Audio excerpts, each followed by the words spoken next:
শেখ হাসিনা আবার আসবে, আওয়ামী লীগ আবার ক্ষমতায় আসবে, এবং এটা সাময়িক, এই বিপদগুলো সব সাময়িক। এবং শেখ হাসিনা যে উন্নয়ন করেছে, কিয়ামত পর্যন্ত তার এই দেশে ক্ষমতায় থাকা দরকার, এই সমস্ত উত্তম সিদ্ধান্ত গ্রহণকারী আগামীতে যদি যে কোনো সুরতে, সেটা আগামীকাল হতে পারে, তারা ফিরে আসবেই প্রতিপক্ষের জন্য। বিএনপি জামাতের জন্য আজরাইল হিসেবে তার আগামী দিনে আসবে। গণসংবর্ধনার প্রস্তুতি নিন বাংলাদেশে। শেখ হাসিনাকে গণসংবর্ধনা কোথায় দিবেন, কিভাবে দিবেন, কত লক্ষ লোকের সমাবেশ হবে, কত কোটি লোকের সমাবেশ হবে, সেই প্রস্তুতি নিন। He urged Hasina to return back home and reorganize the party. Awami League কিন্তু পাট গাছ না ভাই, যে টান দিয়ে উঠে ফেলাবেন। আওয়ামী লীগ বেসিক্যালি বট গাছ, এটা তোলা কঠিন।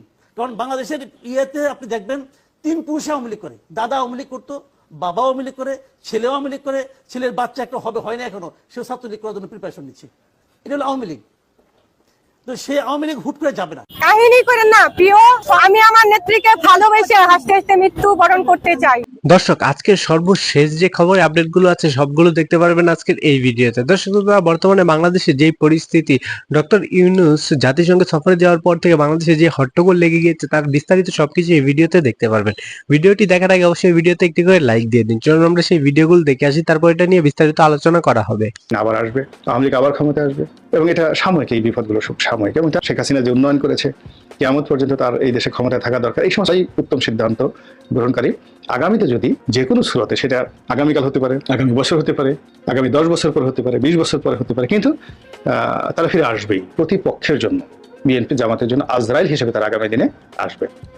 এবং শেখ হাসিনা বাবা বঙ্গবন্ধু শেখ মুজিবুর রহমান যে কত বড় ভুল করেছে, এটি তিনি যদি আজ জীবিত থাকতেন, তাহলে তার যে মূর্তি ভেঙে তার মাথার উপর যেভাবে পেশাব করে দেওয়া হয়েছে, এই দৃশ্য দেখলে তিনি বুঝতে পারতেন যে তিনি কত বড় ভুল করেছেন।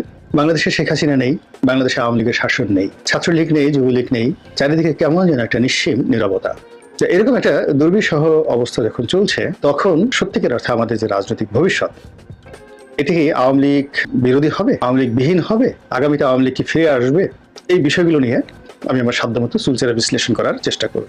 একটা জিনিস আপনাদেরকে বলি, যে এই গত 15 বছরে আওয়ামী লীগ যে অন্যায় করেছে, জুলুম করেছে, অর্থনৈতিক জুলুমটা বাদ দেন, যদি আপনি ধর্ষণ ধরেন, তারপর হত্যাকাণ্ড ধরেন, গুম ধরেন, মানবতা বিরোধী অপরাধ ধরেন, তো এইগুলো যদি আপনি 1971 সনের রাজাকার, আলবদর আর শামস তাদের কর্মকাণ্ড পাকিস্তানি বাহিনীর কর্মকাণ্ডের সঙ্গে তুলনা করেন, হাজার তো দূরের কথা, 1 লক্ষ ভাগের 1 ভাগও এই গত 15 বছর আওয়ামী লীগ করতে পারেনি। এখন সেই যে এত বড় অপরাধ, অর্থাৎ যে অপরাধে আপনি আওয়ামী লীগকে দায়ী করছেন, তার চেয়ে লক্ষ লক্ষ গুণ অপরাধ করেছে তারা, পাকিস্তান। এবং পাকিস্তানের যারা দোসর, রাজাকার, আলবদর আর শামস, তারা এবং তাদের সাঙ্গপাঙ্গরা। তো দেখুন, 71-এর পরে বহু বছর কেটে গেছে, পাকিস্তান এখনো পর্যন্ত সরি বলেনি। এবং সরি না বলার সত্ত্বেও আপনি বাংলাদেশের এই সময় রাজনীতিতে পাকিস্তানের আধিপত্য দেখেন। তারা বুক ফুলিয়ে কথা বলছে, মুক্তিযুদ্ধে যারা নেতৃত্ব দিয়েছে তাদেরকে কটাক্ষ করছে। এবং শেখ হাসিনা বাবা বঙ্গবন্ধু শেখ মুজিবুর রহমান যে কত বড় ভুল করেছেন, এটি তিনি যদি আজ জীবিত থাকতেন, তাহলে তার যে মূর্তি ভেঙে তার মাথার উপর যেভাবে পেশাব করে দেওয়া হয়েছে, এই দৃশ্য দেখলে তিনি বুঝতে পারতেন যে তিনি কত বড় ভুল করেছেন। এইরকম ঔদ্ধত্যপূর্ণ, কুরুচিপূর্ণ কথাবার্তা পাকিস্তানের প্রধানমন্ত্রী শাহবাজ শরীফ এখন বলছেন, আর বলার পরেও আমরা পাকিস্তানের যিনি রাষ্ট্রদূত রয়েছেন তাকে মাথায় করে নাচ্ছি। এই যে দেখেন বাস্তবতা, সময়ের বিবর্তনে। ওই সময় যারা রাজাকার ছিলেন, আলবদর ছিলেন, আসাম ছিলেন, রাজনৈতিক দল হিসেবে তাদের প্রমোটার হিসেবে জামায়াত ইসলামী ছিলেন, তারাও কিন্তু সরি বলেনি। তাদেরকে গর্তে ঢোকানোর চেষ্টা করা হয়েছে, অপদস্থ করার চেষ্টা করা হয়েছে, ব্যান্ড করার চেষ্টা করা হয়েছে, কত কিছু করার চেষ্টা করা হয়েছে, কিন্তু তারা কখনো সরি বলে নাই। তারা তাদের যে কর্ম, সেই কর্মের যুক্তি তারা খুঁজে পেয়েছে, এবং তারা মনে করেছে যে তারা 71 সনে যে কাজটি করেছিলেন সেটি সঠিক ছিল, এটা একটা পলিটিক্যাল ডিসিশন ছিল, এবং এটাই তাদের করা উচিত ছিল। এই জন্য তাদের কোনো অনুতাপ নেই, এই জন্য তাদের কোনো, যাকে বলা হয়, অস্বস্তি নেই, হীনমন্যতা নেই। তারা শুধুমাত্র পরিস্থিতি সামাল দিয়ে নিজেদেরকে রক্ষা করে আজকের যে অবস্থা, সেই অবস্থা উন্নীত হয়ে এখন এমন একটা পরিস্থিতি তারা এসেছে যে আগামীতে যদি জামায়াত ইসলামী রাষ্ট্র ক্ষমতা আসে, এটা আশ্চর্য হওয়ার কিছুই নেই। এর কারণ হলো, মানুষ যখন একটা কাজকর্ম করে এবং সেই কাজের উপর সে একেবারে, যাকে বলা হয়, স্ট্রেইট থাকে যে আমি যেটা করেছি সেটা ঠিক আছে, তখন এক ধরনের পরিবেশ পরিস্থিতি তৈরি হয়। আর মানুষ যখন সরি বলে, ভুল স্বীকার করে, ফিরে আসার চেষ্টা করে, তখন আরেক ধরনের পরিস্থিতির সৃষ্টি হয়। তো সরি না বলার কারণে কি হলো, তাদের কোনো নৈতিক পরিবর্তন হয়নি, চরিত্র পরিবর্তন হয়নি। আপনি যতই তাদের কাছে যান, ঘুরে ফিরে তাদের সেই সাম্রাজ্যবাদী চরিত্র দ্বারা আক্রান্ত হবেন। তো সেই দিক থেকে এত বড় বাংলাদেশে যে একটা দুর্ঘটনা ঘটলো আওয়ামী লীগের জীবনে, স্বাধীনতার পরে এটি তৃতীয় বিপর্যয়, তৃতীয় না ঠিক চতুর্থ বিপর্যয়। প্রথমটা 75 সনের 15ই আগস্ট এই বিপর্যয় এসেছিল। এরপরে 1996 থেকে 2001 সনে তাদের সরকারের পর তারা যে পতন হয়েছিল, এটা দ্বিতীয় বিপর্যয়। 1/11 সময় তৃতীয় বিপর্যয়, আর এটা এখন এই যে যেটা হলো এটা চতুর্থ বিপর্যয়। এর বাইরে অনেক তাদের উপর ব্যক্তিগত আক্রমণ হয়েছে, কিন্তু জাতীয়ভাবে রাষ্ট্রীয়ভাবে তারা 4টি যে বিপর্যয়ের মধ্যে পড়েছিল, এইবার 2024 সালের বিপর্যয়টি তাদের সবচেয়ে বড় বিপর্যয়। তো এখন তারা কি আগামীতে রাজনীতিতে আসতে পারবে কি পারবে না, তার চেয়ে বড় ব্যাপার হলো তারা কিভাবে ফিরে আসবে। যদি তারা জাপানের মতো সরি বলতেন, যদি তারা নিজেদের ভুল স্বীকার করতেন, এবং যারা এই অপরাধ করেছে তাদেরকে আইনের হাতে সদর্প করে এই দলের যারা ভালো নেতা কর্মী তারা যদি রাস্তায় আসতেন যে আমরাও বিচার চাই, এদের বিচার চাই, তাহলে আওয়ামী লীগের রাজনীতির একটা নতুন ধারা তৈরি হতো। তখন আওয়ামী লীগ অস্বীকার করার মতো কোনো শক্তি এই বাংলাদেশে থাকতো না।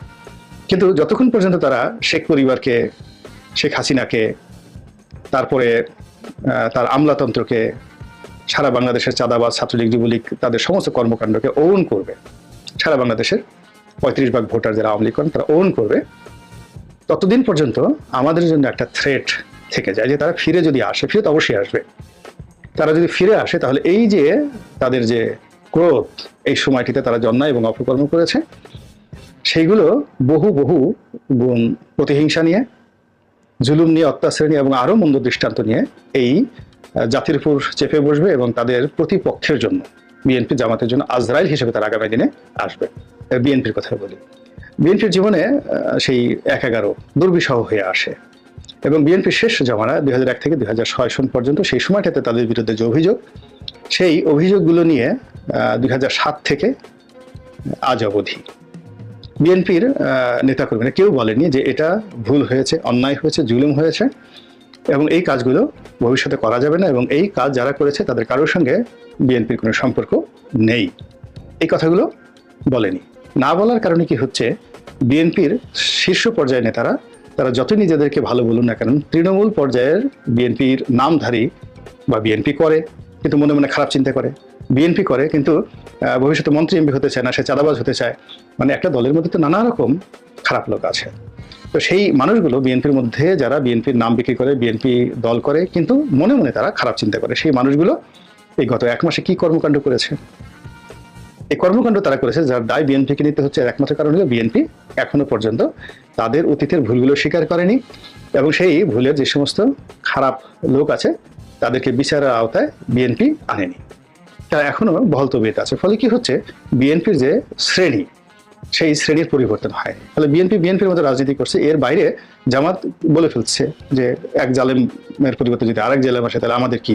তো এই যে দেখেন যে মানুষ যার যার অবস্থানে যদি ঠিক কনজারভেটিভ থাকে এবং নিজেকে যদি সে মডিফাই করতে না পারে, নিজেকে যদি সে সংস্কার করতে না পারে, তাহলে তার দ্বারা ভবিষ্যতে কখনো কেউ নিরাপদ থাকতে পারে না। আবার আসবে, তারা কেউ শেখ হাসিনাকে গালাগাল দেয় না বা বলে না যে এই কাজ করেছে, এর কারণে আমাদের এই পতন হয়েছে।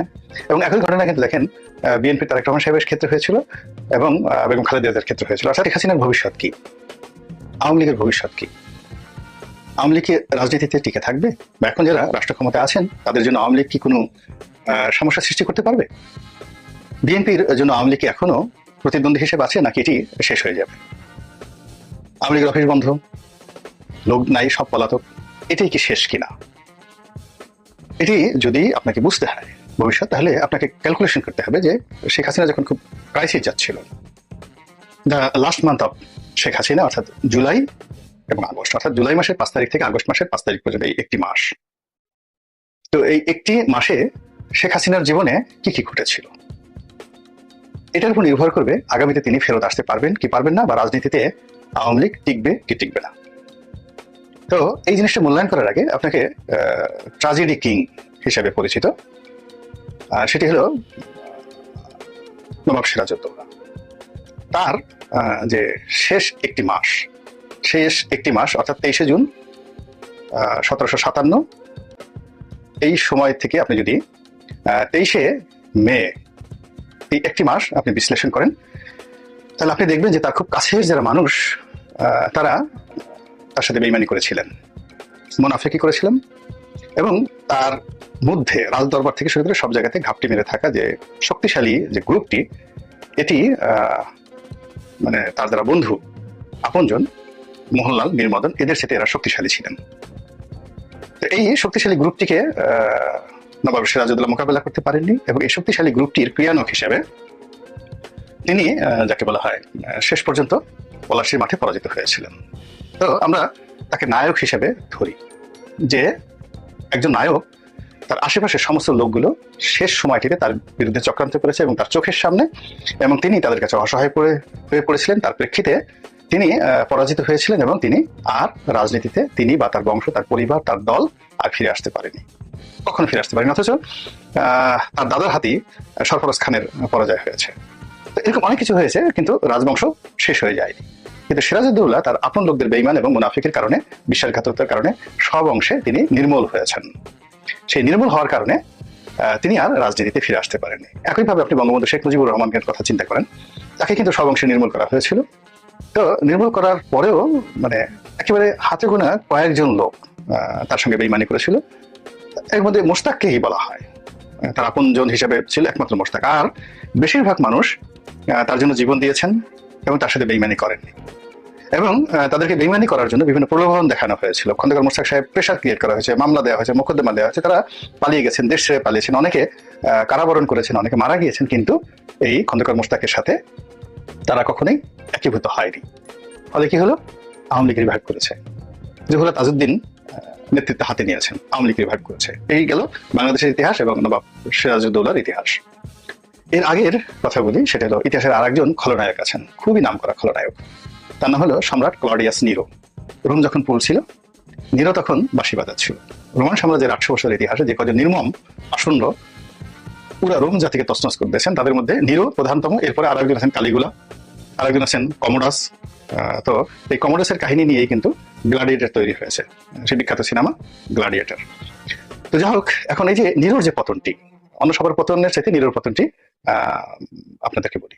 নিরোর মায়ের সঙ্গে তার এমন দ্বন্দ্ব সংঘাত শুরু হলো সিংহাসন নিয়ে। তার মা দর্শক শ্রোতা, এতক্ষণ আপনারা স্ক্রিনের মধ্যে ভিডিওগুলো দেখতে পারেন। দর্শক শ্রোতা, এই ভিডিও নিয়ে আপনাদের কি মতামত অবশ্যই কমেন্ট বক্সে জানিয়ে যাবেন। আর পরবর্তী ভিডিও দেখার আমন্ত্রণ জানিয়ে এখনকার মতো বিদায় নিচ্ছি। আল্লাহ হাফেজ।